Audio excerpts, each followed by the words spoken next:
ఉన్న కార్యకర్తలందరినీ కూడా నువ్వు నేను ఆదుకుంటాం, ఆ బాధ్యత నాదని తెలియజేశారు. అలాగే నా భవిష్యత్తుకు కూడా క్లారిటీగా చెప్పారు. నేను భవిష్యత్తు గురించి చంద్రబాబు నాయుడు గారి ఆశీస్సుల ప్రకారం 20 సంవత్సరాల నుంచి పార్టీని కొమ్ము కాస్తా ఉన్నాం. నేను కోరేది ఏంటంటే కార్యకర్తల్ని చూసుకోవాల్సిన బాధ్యత.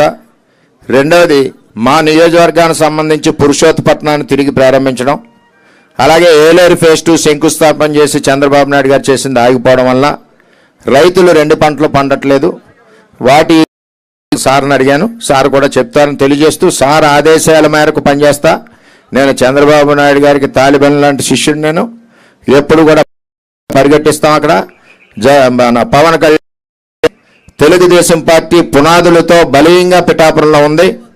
ఆ పునాదుల మీద ఆయన్ని గెలిపించి చంద్రబాబు నాయుడు గారు మెచ్చుకునే విధంగా అత్యధిక మెజార్టీతో గెలిపిస్తాం. మా రైతులకి కొద్దిగా కోరుతున్నాం.